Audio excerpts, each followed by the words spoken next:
तो दोस्तों आज की इस वीडियो में हम बात करने वाले हैं कि 2025 में आप पटवारी कैसे बन सकते हैं। तो दोस्तों आप में से बहुत सारे स्टूडेंट का सपना होता है कि वो आगे चलकर एक पटवारी बने, परंतु सही दिशा निर्देश और सही मार्गदर्शन न मिलने के कारण आपका सपना ही रह जाता है। लेकिन आज की इस वीडियो में पूरी डिटेल्स में बात करने वाले हैं कि पटवारी क्या होता है, इनका काम क्या होता है, आप पटवारी कैसे बन सकते हैं। यदि आप पटवारी बनना चाहते हो तो आपके पास क्वालिफिकेशन क्या होनी चाहिए, आपकी एज कितनी होनी चाहिए, कौन सा एग्जाम देना पड़ता है, एग्जाम का एग्जाम पैटर्न कैसा होता है, सिलेबस कैसा होता है, सिलेक्शन प्रोसेस कैसा होता है। लास्ट में ये भी बात करने वाले हैं कि यदि आप एक पटवारी बन जाते हैं तो आपको सैलरी कितनी मिलने वाली है, सब कुछ बात करेंगे आज की इस वीडियो में। तो वीडियो को अंत तक जरूर देखें। वीडियो अच्छी लगे तो वीडियो को लाइक और चैनल पर हो चैनल को सब्सक्राइब कर ले। चलिए शुरू करते हैं। तो चलिए सबसे पहले बात कर लेते हैं पटवारी क्या होते हैं। पटवारी की बात करें तो पटवारी एक सरकारी कर्मचारी होते हैं जो गाँव या फिर तहसील स्तर पर जमीन का हिसाब रखते हैं। इन्हें कुछ राज्यों में लेखपाल या फिर तलाटी के नाम से भी जाना जाता है। इनका मुख्य काम होता है जमीन के रिकॉर्ड को संभालना, किसानों की फसल का विवरण दर्ज करना, सरकारी जमीन की निगरानी करना, भूमि मापन में मदद करना, राजस्व वसूली व रिपोर्ट को तैयार करना ही एक पटवारी का मुख्य काम होता है। चलिए बात कर लेते हैं यदि आप पटवारी बनना चाहते हो तो आपके पास क्वालिफिकेशन क्या होना चाहिए। क्वालिफिकेशन की बात करें तो एजुकेशन की बात करो तो आपका 12th पास होना चाहिए। 12th पास करने के बाद आप ग्रेजुएशन भी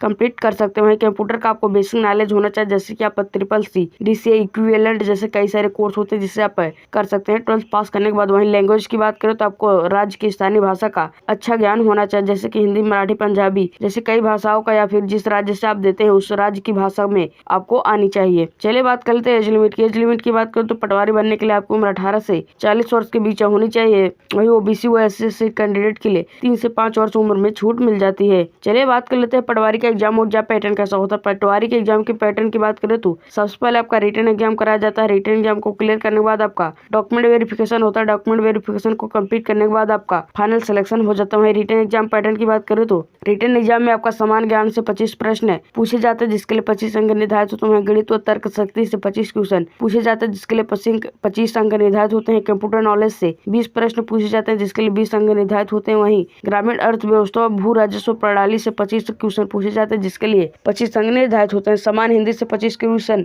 पूछे जाते हैं, जिसके लिए 25 अंक निर्धारित होते हैं। टोटल आपका 120 प्रश्न पूछे जाते हैं, जिसके लिए आपको 120 अंक निर्धारित होते हैं। इस पेपर को हल करने के लिए आपको 2 घंटे का समय भी दिया जाता है। कुछ राज्यों में आपको निगेटिव मार्किंग भी की जाती है। चलिए बात कर लेते हैं पटवारी का सिलेबस कैसा होता है। पटवारी के सिलेबस की बात करें तो सामान्य ज्ञान में आपका भारत का इतिहास, भूगोल, संविधान, करंट अफेयर जैसे टॉपिक से प्रश्न पूछे जाते हैं। वहीं गणित में आपका प्रतिशत, लाभ, हानि अनुपात, औसत, समय व कार्य के टॉपिक से प्रश्न पूछे जाते हैं। कंप्यूटर की बात करें तो MS ऑफिस, इंटरनेट, शॉर्टकट की जो बेसिक्स के नॉलेज आपको कंप्यूटर में पूछे जाते हैं। ग्रामीण अर्थव्यवस्था की बात करें तो कृषि, सिंचाई, भूमि सुधार में कई सारे टॉपिक से प्रश्न पूछे जाते हैं। हिंदी में बात करें तो व्याकरण, समानार्थक, विपरीतार्थक, वाक्य सुधार जैसे टॉपिक से प्रश्न पूछे जाते हैं। चलिए बात कर लेते हैं पटवारी का सिलेक्शन प्रोसेस कैसा होता है। सिलेक्शन प्रोसेस की बात करें तो सबसे पहले आपको ऑनलाइन फॉर्म को फिल करना होता है। ऑनलाइन फॉर्म को फिल करने के बाद आपका एडमिट कार्ड जारी किया जाता है, जिससे डाउनलोड करने के बाद आपका लिखित परीक्षा कराई जाती है। लिखित परीक्षा को क्लियर करने के बाद आपका मेरिट लिस्ट में नाम आने पर आपको डॉक्यूमेंट वेरिफिकेशन के लिए बुलाया जाता है। डॉक्यूमेंट वेरिफिकेशन को कंप्लीट करने के बाद आपका सिलेक्शन हो जाता है और आप